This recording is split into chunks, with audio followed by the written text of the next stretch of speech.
मैं श्रद्धा दीदी को आमंत्रित करता हूँ। दीदी नमस्ते, श्रद्धा दीदी। नमस्ते भैया, मेरी आवाज़ आ रही है?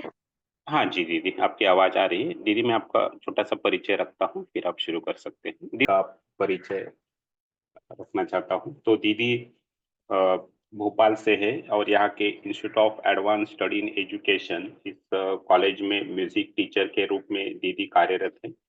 लेकिन विगत के डेढ़ साल से दीदी राज्यानंद संस्थान भोपाल में राज्य नोडल अधिकारी के रूप में अपनी भागीदारी को निभा रही हैं कि जिसमें दीदी कार्यशालाओं का कोऑर्डिनेशन करना, साथ में ही जो प्रशिक्षित शिक्षक है उनके साथ में संवाद प्रस्थापित करना और जो समन्वयन है उसके लिए भी दीदी प्रयास कर रही है।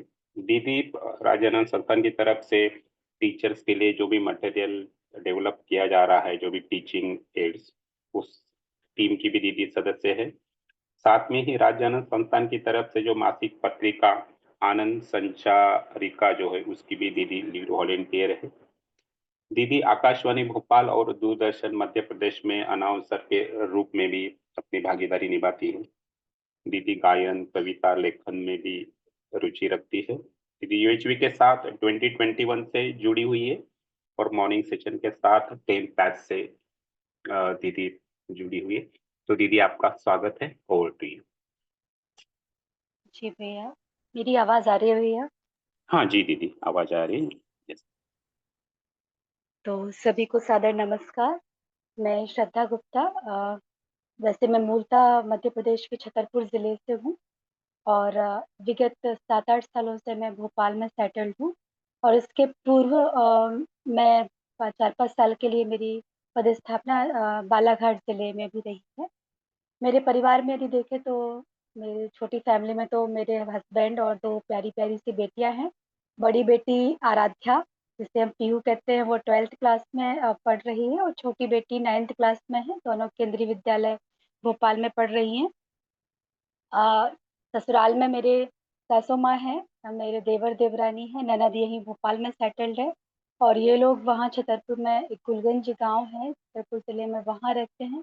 मायके पक्ष में मेरे 2 बड़े भाई हैं मुझसे और छोटी 4 बहनें मतलब 3 बहनें हैं 2 चाचा जी की और 2 रियल हम लोग। चाचा जी हैं, पापा जी, मम्मी जी घर में और भैया-भाभी लोग हैं, उनके बच्चे हैं। तो ये मेरी फैमिली का परिचय है। यूएचवी परिवार में आप सभी भी मेरे परिवार के सदस्य ही हैं, तो सभी को फिर से एक बार सादर प्रणाम, नमस्ते। यूएचवी की यात्रा मेरी 2021 में शुरू हुई, जबकि आईएएससी कॉलेज में जब मध्य प्रदेश में यूएचवी का बीजारोपण हो रहा था, तभी आईएएससी कॉलेज को चुना गया पहली ऑनलाइन वर्कशॉप के लिए, तो सौभाग्य से मैं वहाँ एज़ अ म्यूज़िक टीचर काम कर रही थी, तो मुझे वो अवसर प्राप्त हुआ और मैंने पहली ऑनलाइन वर्कशॉप की, तो मैं बहुत ही ज़्यादा प्रसन्न हो गई क्योंकि जो मैं बचपन से तलाश रही थी, क्योंकि एक मानव मन की पीड़ा को देखकर मुझे बहुत पीड़ा होती थी, किसी को भी दुखी देखकर और मैं उसके भावों को समझ नहीं पाती थी, लेकिन उसको दूर कैसे करूँ? मैं उसकी पीड़ा मैं कैसे सहयोग कर दूँ, पीड़ा से उभरने के लिए, उसके टूल्स मुझे पता नहीं होते थे। तो जब से फिर यूएचवी मिली तो एक तो ये बात भी थी और दूसरा मेरी जो ज़िंदगी थी वो बहुत सारे झंझावातों से गुज़र रही थी और बहुत सारा संघर्ष था मेरे पहले मुझे संकोच लगता था ये बात बताने में कि पता नहीं आप सब क्या सोचेंगे, लेकिन चूँकि आप भी मेरे परिवार के ही सदस्य हैं और एक अपनापन का भाव मुझे यूएचवी से जुड़े हर व्यक्ति के लिए महसूस होता है। तो मैं ये बताना चाहती हूँ कि मेरे हस्बैंड 2014 से एक तो बहुत गंभीर बीमारी से ग्रसित हो गए, पैरालिसिस उनको हो गया, बहुत ही यंग एज में और जब मैंने जॉब जॉइन ही किया था बालाघाट में, तो उस समय से जो संघर्ष शुरू हुआ, मेरी छोटी-छोटी सी 2 बेटियाँ और आए दिन उनको अटैक आ जाना और उस अटैक में सबसे ज़्यादा जो बुरा हुआ, मेरे पति की याददाश्त और आवाज़ चली गई। सो मतलब मेरे हस्बैंड बहुत लविंग और केयरिंग थे मेरे लिए, तो मैं बहुत सारे डिप्रेशन में उस समय जूझ रही थी खुद से, परिस्थितियों से, शारीरिक, मानसिक, आर्थिक जिस तरह की भी इतनी समस्याएँ होती हैं, सारी की सारी थी और खुद के अस्तित्व का बोध जो होता था कि मुझे कुछ करना है समाज के लिए, देश के लिए, वो सारा अलग था। तो ये सब चल ही रहा था और मैं किसी भी तरह मेरे हस्बैंड को इतने सीरियस अटैक आते थे कि मुझे वहाँ उनकी जान बचाना मुश्किल हो जाती थी। तो बालाघाट और छतरपुर में कोई ऐसी फर्स्ट एड की सुविधाएँ नहीं थी, तो निमहंस भोपाल में मुझे डॉक्टर्स ने सलाह दी कि निमहंस बैंगलोर में कि आपको सिटी प्लेस पर रहना बहुत ज़रूरी है और कहीं पे भी जहाँ इनको विदिन 10 मिनट फर्स्ट एड मिले, तो फिर मैं किसी भी तरह से प्रयास करके भोपाल में शिफ्ट हुई जहाँ पर एम्स हॉस्पिटल है। तो कभी भी ऐसी आपातकालीन स्थिति में मैं अपने हस्बैंड को सुरक्षित रख पाती हूँ। ये सारी चीज़ें चलती रहती हैं, लेकिन अब बहुत आराम है, परिस्थितियाँ कैसी भी बनी रहें, कुछ भी चैलेंज सामने आए, लेकिन अब यूएचवी के कारण मैं जितनी अस्थिर पहले हो जाती थी छोटी-छोटी सी परिस्थितियों में या हस्बैंड की तबीयत की वज़ह से, तो अब यूएचवी ने मुझे बहुत बड़ा सहारा दिया है। मतलब मेरे मन में जितनी भी उलझनें थीं, उथल-पुथल थी, डिप्रेशन था, वो ऐसा लगता है कि पता नहीं कहाँ चला गया है। तो ख़ैर अब काफ़ी आराम है, मैं बहुत अच्छे से अपने आप को अपनी परिस्थितियों में सारा कुछ कर पाती हूँ। तो ये मेरी सबसे बड़ी उपलब्धि यूएचवी की मैं मानती हूँ। यूएचवी की मैंने वैसे तो बहुत सारी कार्यशालाएँ करनी है, यहाँ पर 3 दिन, 6 दिन की आए दिन वर्कशॉप प्लान होती ही रहती हैं, तो कई बार इससे गुज़रना हो गया as a volunteer, as a coordinator, as a moderator मुझे कई बार इससे जुड़ना होता है। और मैंने यूएचवी लेवल 3 तक की कार्यशालाएँ की हैं, अध्ययन अभ्यास शिविर अभी हुआ श्याम भैया का, वो भी मैंने किया।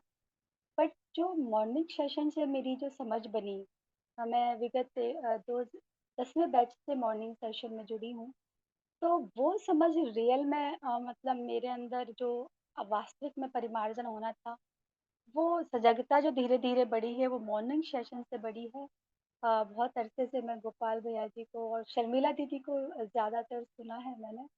तो के लिए मैं बहुत हृदय की गहराई से कृतज्ञ हूँ दीदी। और अब जब अभ्यास की बात करते हैं, अभ्यास 1 में स्वयं द्वारा स्वयं को देखना, तो अ, अभ्यास 1 में तो मैं अपने अंदर एक चमत्कारिक परिवर्तन महसूस कर रही हूँ, क्योंकि सजगता हर पल, हर क्षण जो भाव विचार में, मेरे आहार-विहार में, मेरे कार्य-व्यवहार में, मेरी छोटी-छोटी सी हरकतों में क्या चल रहा है, इसको मैं बहुत बारीकी से हर पल खुद को देख पा रही हूँ।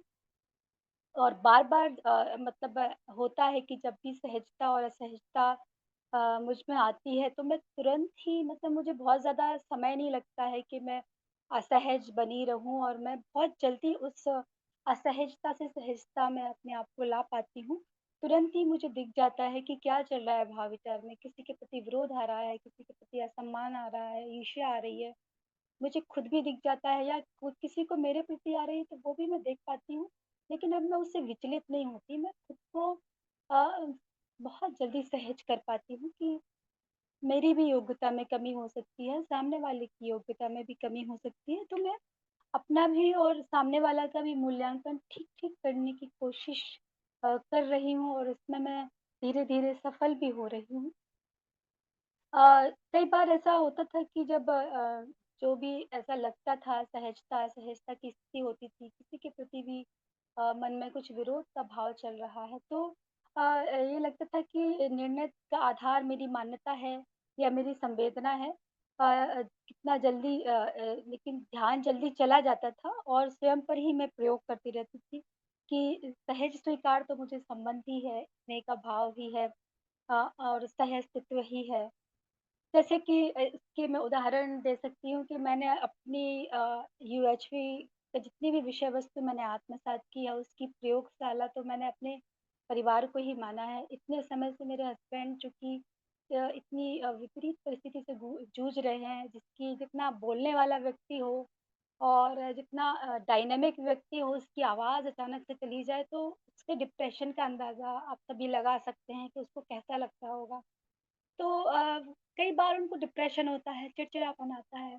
तो पिछली बार भी मैंने शेयर किया था कि मैं भी बहुत डिप्रेस हो जाती थी। कई बार वो चिड़चिड़ाते थे बच्चों के लिए, लेकिन मैं अब बड़ी शांत रह के उनको समझा पाती हूँ, या नहीं भी समझाती हूँ तो मैं शांत रहती हूँ ना, तो वो खुद ही 5 मिनट में शांत हो जाते हैं। उनको भी लगता है कि मैं शायद गलत हूँ। तो ये मैं 1 डेढ़ साल में जो प्रयोग कर रही हूँ, इधर पर वो बहुत ही अच्छे परिणाम ला रहा है। जैसे कि परिवार में भी आत्मीयता को मैंने जीना शुरू किया, स्नेह के भाव को मैंने आत्मसात करना शुरू किया, तो अब मुझे बिल्कुल भी असहजता नहीं होती है। इवन जब वो व्यक्ति नाराज़ हो रहा है, मुझसे विरोध कर रहा है, तो मुझे उस पर प्यार और दया ही आती है, स्नेह आता है कि अ, हो सकता है कि मैं अपनी योग्यतावश शायद इसको अपने प्रति आश्वस्त नहीं कर पा रही हूँ। और मेरा मेरा ये कई बार पहले लगता था कि मेरे से ऐसी क्या गलती हो जाती है कि सामने वाला विरोध में आ जाता है। लेकिन अब मैं ये समझ पा रही हूँ कि कहीं न कहीं मेरे अंदर गहरे में कहीं ये अ अ, भाव ज़रूर था अहम का कि मैं श्रेष्ठ हूँ। कहीं न कहीं मुझे लगता है कि मैंने तो बहुत पढ़ाई-लिखाई कर ली है, 4 सब्जेक्ट से पीजी कर लिया है, मैं बहुत समझदार हूँ। तो ऐसा मेरे भाव कहीं न कहीं अंदर रहता था और ये भाव सामने वाले तक भी पहुँचता ही था कि शायद ये अपने आप को बहुत होशियार या समझदार मानती हैं। लेकिन जब मैंने ये अपना नज़रिया बदला तो मुझे लगा कि सामने वाला व्यक्ति भी कई मायनों में मुझसे कई ज़्यादा होशियार भी है, समझदार भी है और केयरिंग भी है। तो मैंने उसकी सारी खूबियाँ देखना शुरू की और फिर से अपने रिश्ते को वापस पाया। कई-कई बार अभी भी होता है कि सामने जब व्यक्ति आता है, जिसने मेरा कई बार अपमान किया हो, तो असहजता-सी होती है। फिर मुझे लगता है कि ये प्रयोग मेरा खुद पर है और जब असहजता होती है, तो मैं अंदर-अंदर विचार करती हूँ और उस भाव पर जा पाती हूँ और अभी लेटेस्ट में जो अध्ययन अभ्यास शिविर में मैंने बहुत अच्छे से जो नॉन वायलेंस कम्युनिकेशन की जो अ, शिविर हुआ श्याम भैया का, तो उसके बाद तो मैं बहुत ही थैंकफुल हूँ उनके लिए कि जो मैं अपनी बात को ठीक से रख नहीं पाती थी, बहुत संकोच रहता था, मैं उस बात को अब ठीक से प्लेस करना सीख पा रही हूँ। हज़ार गलतियाँ मैं सामने वाले में लगता भी था कि मेरी कोई गलती नहीं है, लेकिन मैं अपनी बात नहीं बता पाती थी। तो मैं ठीक से बात को सुनना फ़िल्टर करके कि सामने वाला जो बोल रहा है, चीख रहा है, चिल्ला रहा है, उसकी नीड क्या है, वो मैं अब बहुत अच्छे से महसूस कर पा रही हूँ। और जब भी ऐसा कुछ होता है, बच्चे भी कुछ बात में अ, एम्बैरेस हो जाते हैं, गुस्सा हो जाते हैं मुझसे, तो मैं ये समझ पाती हूँ कि बच्चे मुझसे थोड़ा-सा मेरा टाइम चाह रहे हैं, बच्चे मेरे साथ थोड़ा-सा मस्ती चाह रहे हैं। तो ऐसी स्थितियों में भी मैं वो फ़िल्टर करके नीड्स सुनना और जब हमें किसी से बात करना है, तो हमें किस तरह से अपनी बात को रखना है, वो चीज़ मुझे मेरे लिए बहुत फ्रूटफुल रही। तो मैं इसके लिए कृतज्ञ हूँ श्याम भैया की और पूरी यूएचवी टीम की। एक शब्द है जो मुझे बहुत चमत्कारित कर रहा है जैसे सह-अस्तित्व और वाक़ई में इस शब्द की जो अनुभूति मेरे अंदर पल प्रतिपल हो रही है, वो कहीं न कहीं जो अंदर में गहरे में मेरे अंदर अहंकार था एक भाव था कि मैं कैसे यूनिक पहले की बात बता रही हूँ कि पहले बहुत ज़्यादा ऐसा लगता था कि कैसे मैं अच्छा बोल जाऊँ, कैसे मैं अच्छा दिख जाऊँ, कैसे मैं यूनिक लगूँ, मेरी हाव-भाव, व्यवहार हर चीज़ में वो एक मेरी बहुत बड़ी कमी थी ये और मैं ये देख पाती थी कि अब मैंने बहुत गहराई से रियलाइज़ करना शुरू किया है कि कितना बारीकी सा कितने गहरे में मेरे अंदर अहंकार ही तो पल रहा था। मैं तो सभी के जैसी ही हूँ, छोटे-मोटे स्किल्स में दक्ष ज़रूर हो सकती हूँ। वो मैंने कहीं एफ़र्ट करके वो कुशलता पा ली होगी, लेकिन तो मैं सामने वाला बिल्कुल मेरे जैसा है, मैं भी बिल्कुल सामने वाले जैसी हूँ। कोई ऐसा अ, यूनिकनेस नहीं है, इतने बड़े विशाल अस्तित्व में मैं कितनी शून्य के बराबर हूँ, मैं वो देख पाती हूँ। और इससे मुझे बहुत ही सुकून और सहजता महसूस हो रही है, आराम महसूस हो रहा है। एक संगीतमयता महसूस हो रही है क्योंकि मैं संगीत शिक्षिका हूँ और संगीत से बचपन से मेरा एक गहरा नाता रहा है। मेरे जो अंदर बेचैनी थी और बहुत सारा रियाज़ ना करने पाने के लिए जो समय नहीं रहता था, तो मैं उससे भी बहुत बेचैन और असहज होती थी कि मैं कब-कब समय निकालूँ, कब मैं अपने संगीत को वापस पाऊँ। क्योंकि ऐसी परिस्थितियाँ रहती थी कि मैंने संगीत वगैरह छोड़ ही दिया था विगत 8-10 सालों से। तो अब जो एक पागलपन-सा रहता था कि नहीं लेकिन ये जो संगीत है मैं कैसे-कैसे बैठ जाऊँ, रियाज़ कर लूँ। लेकिन अब जो जीवन का संगीत मैंने समझा है, जो उससे मेरे अंदर लयबद्धता, जो एक रागमयता आई है, मैं अगर उन लहरियों को ना भी छेड़ूँ तो श्रद्धा ऑटोमेटिक जी, शांति बनी श्रद्धा रहती जी, जी। आपकी आवाज़ बीच-बीच में बहुत कम हो जा रही है, थोड़ा ध्यान अच्छा, रखिए। हाँ, ठीक बात है। जी। तो ये मैं स्वयं को देखना जो एक था, मैंने इसमें सारे स्टेप को सँभालने की कोशिश की है कि मैं सह-अस्तित्व तक के जो एक भाव था उसको आत्मसात करने की कोशिश कर रही हूँ। पूरी प्रकृति के साथ मैं अपना सह-अस्तित्व महसूस कर पा रही हूँ। पहले ऐसा था कि मुझे बहुत सारे कीड़े-मकोड़ों को देखकर घिन आती थी और डर लगता था। छिपकली और मेंढक को देखकर मुझे बहुत एक अंदर से इरिटेशन होता था। लेकिन अब कभी कई-कई बार होता था कि कोई कीड़ा दिखा, कॉकरोच दिखा, तो मैं पका पता चला बिना सोचे ही उसको मार डालती थी, फेंक देती थी। लेकिन अभी डेढ़ 2 सालों से मुझे याद है कि मैंने जानबूझकर एक चींटी को भी कहीं अपने तरफ से नुकसान नहीं पहुँचाया। इवन मैं कोशिश करती हूँ कि मैं कैसे उनके खाने-पीने का इंतज़ाम बाहर कर दूँ ताकि वो घर के अंदर प्रवेश ना करें। तो ये छोटे-छोटे से जो परिवर्तन मैं खुद में देख पा रही हूँ, प्रकृति की हर एक इकाई के साथ मैं अपना एक गहरा कनेक्शन महसूस कर पाती हूँ। एक तो ये बात है मेरी स्वयं को देखने से संबंधित। अब मैं चैतन्य और शरीर के बीच में होने वाले आदान-प्रदान को देखना, अभ्यास 2 के बारे में मैं बात रखूँगी। जब से सजगता के पल बढ़े हैं, तो ये बड़ी गहराई से अनुभूत हो रहा है कि मैं और शरीर अलग हैं। मैं खुद को बाहर रख कर भी अपने शरीर को कई-कई बार देख पाती हूँ। अभी विगत कई दिनों पूर्व से मैं सर्वाइकल पेन से गुज़र रही थी और उसी के चलते मैं 1 डेढ़ महीने, 2 महीने से लगभग सर्वाइकल पेन से ग्रसित थी। और क्योंकि मुझे कुछ भी है, एंकाइलोजिंग स्पॉन्डिलाइसिस है, जिससे रीढ़ की हड्डी में हमेशा कहीं न कहीं कमर में बैक में दर्द बना रहता है। तो तो अभी 2-4 दिन जन्माष्टमी के दिन मैं गिर गई और मेरा पैर टूटते-टूटते बचा और पैर तो जैसा भी था, दर्द था, मैं शरीर और मैं को अलग-अलग करके देख पा रही थी, दर्द सहन करने की शक्ति भी मुझ में आ रही थी, लेकिन जो एक मुझे चक्कर आ रहे थे, कंटिन्यूटी में चक्कर आ रहे थे और 16 तारीख को गिरी और 18 तारीख से हमारे यहाँ एक वर्कशॉप शेड्यूल थी, जिसकी ज़िम्मेदारी मुझ पर थी। तो मैं उस समय बड़ा ही मज़ा ले रही थी अपने शरीर में होने वाली इन गतिविधियों का कि मुझे जो चक्कर आ रहे थे, तो मैं देख पा रही थी कि मुझे आ रहे हैं चक्कर कि मेरे शरीर को आ रहे हैं चक्कर और मैं थोड़ा-सा अनस्टेबल हो रही थी। फिर भी मैंने ऐसी परिस्थिति में उस कार्यशाला की शुरुआत करवाई, प्रॉपर जिस तरह से होती है मॉडरेशन किया और जब कार्यशाला रनिंग में होने लगी तो मुझे चक्कर आते रहे और सभी ने मुझसे कहा कि आप छुट्टी ले लो, लेकिन छुट्टी मुझे इसलिए नहीं लेनी थी क्योंकि मैं तैयारी कर रही हूँ कि मैं सत्र लेने की जो मोहित भैया तैयारी करवा रहे हैं हम 4-5 लोगों को यहाँ भोपाल में। तो मुझे लगता था कि मैं एक-एक स्टेप समझूँ कैसे मोहित भैया लेते हैं और मैं खुद की तैयारी भी करूँ। तो जो एक सीखने की लगन थी मेरे अंदर उसके कारण मैं छुट्टी नहीं ले रही थी। लेकिन मैं अपने अंदर देख पा रही थी कि मेरा शरीर अभी इस कंडीशन में नहीं है, मुझे शरीर को भी आराम देने की ज़रूरत है, वो मेरी ज़िम्मेदारी है। और फिर डाँटा मुझे मोहित भैया ने और ऑफ़िस के लोगों ने कि आप छुट्टी लीजिए और यहाँ सब मैनेज हो जाएगा। तो मैंने छुट्टी ले ली और 1 दिन रेस्ट किया, लेकिन मेरे अंदर इतनी बेचैनी और कहना चाहिए उतावलापन था उस कार्यशाला के लिए कि मैं दूसरे दिन फिर पहुँच गई। मैंने कहा अब मैं ठीक हूँ, मैंने दिखा लिया है डॉक्टर को, मैं अभी स्टेबल हूँ, ठीक हो जाऊँगी, लेकिन मुझे सुनना है। और मैं शांत बैठ के पीछे सुनती ही रही। धीरे-धीरे मैंने देखा कि मैं जो मेरे चक्कर आने थे और मैं खुद में देख पाई कि क्यों मुझे चक्कर आ रहे हैं और अंदर मैं अपने आप में एक कॉन्सन्ट्रेशन के साथ में उस चक्कर की स्थिति में भी मैं अपने सेल्फ को अलग करके देख पा रही थी। तो शरीर पर जो ये मैं प्रयोग कर रही थी, इससे मेरे कहीं न कहीं ज़ोर पड़ रहा था। लेकिन वो 2-4 दिन 1 सप्ताह में मेरे चक्कर जाते रहे और मैं फिर ठीक हो पाई और अभी मैं ठीक हूँ।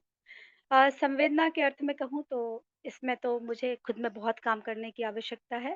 पहले से तो काफ़ी सुधार है और बहुत ज़्यादा खर्चीली थी, बहुत ज़्यादा कपड़ों का कलेक्शन करना, कुछ भी अनाप-शनाप चीज़ें खरीद लेना, मॉल में जा गई तो मुझे अपनी एस्टीमेट का भी ध्यान नहीं रहता था और मैं कुछ भी खरीद लाती थी और जब से 2021 के बाद से मैंने कितना सारा पैसा बचाया होगा, ये मैं खुद भी नहीं जानती हूँ। कितनी बार जब मैं मॉल में जाती हूँ, कुछ अच्छा लगता है तो कोई भी आके मुझे टोक देता है अंदर से कि क्या मुझे ज़रूरत है इस चीज़ की।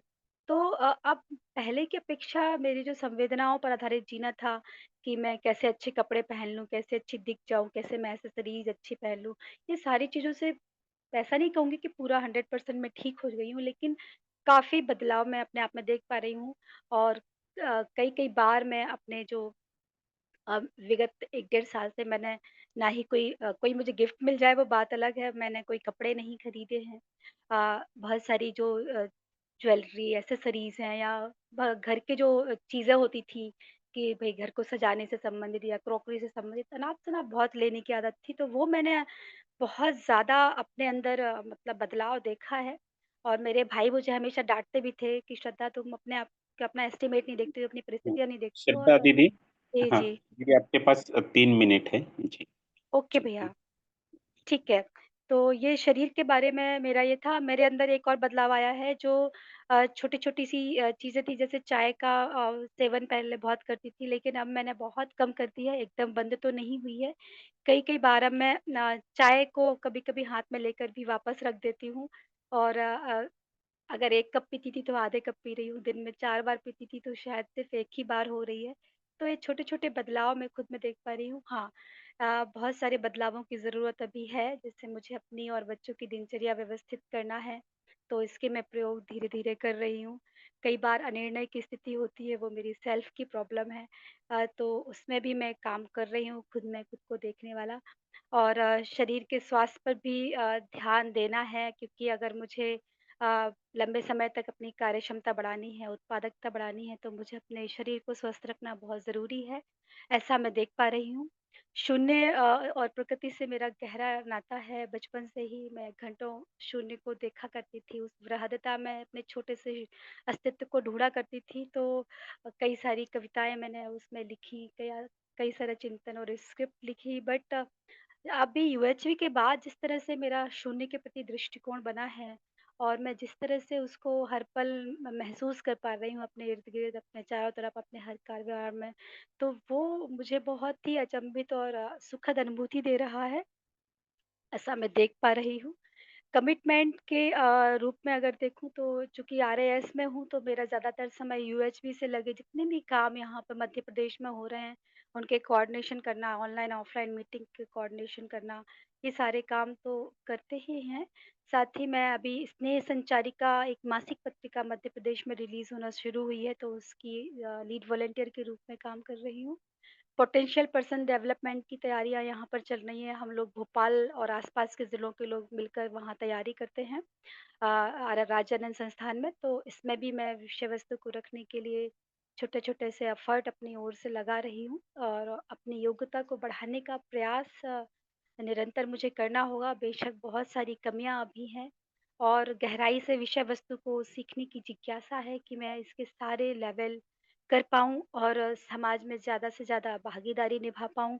हर एक व्यक्ति तक इस विषय वस्तु तक पहुँचाने का एक ज़िम्मेदारी का भाव मुझ में रहता है, तो ना तो मैं कभी थकान मुझे महसूस होती है, ना ही मुझे कभी भी इस विषय वस्तु के प्रति या इस कार्य के प्रति उदासीनता आती है, ना ही मुझे कभी ये काम बोझिल लगता है। तो मैं निरंतर इसके लिए नोट्स बना रही हूँ, यूएचवी के सेशन सुन रही हूँ, अधिक से अधिक कार्यशालाओं में शामिल हो रही हूँ, और कोशिश कर रही हूँ कि मैं अपने योग्यता को ज़्यादा से ज़्यादा बढ़ा पाऊँ।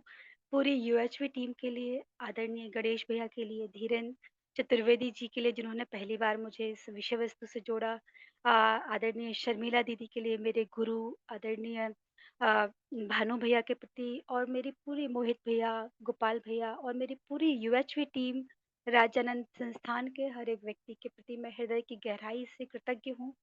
शब्दों में नहीं बल्कि भावों में, और ज़्यादा से ज़्यादा लोगों तक अपनी बात को पहुँचा पाऊँ, इस विषय वस्तु को पहुँचाऊँ, जो गहरी वेदना में हैं, ग्रसित हैं कुंठाओं से, खुशियाँ उनको दे दूँ सारी, दर्द उनके ले लूँ मैं, बस यही भाव मन में रहता है। थैंक यू वेरी मच भैया, मेरी तरफ से इतना ही था, शायद मैंने कुछ ज़्यादा ही समय ले लिया। नहीं, ठीक है। जी, दीदी, मैं समय को ठीक लिया दीदी। जी, धन्यवाद दीदी। तो अभी मैं शर्मिला दीदी को आमंत्रित करता हूँ कि दीदी हमें गाइड करें। जी, नमस्ते श्रद्धा जी। प्रणाम दीदी, आपसे बहुत मिलके अच्छा लगा। बहुत अच्छा लगा भोपाल में।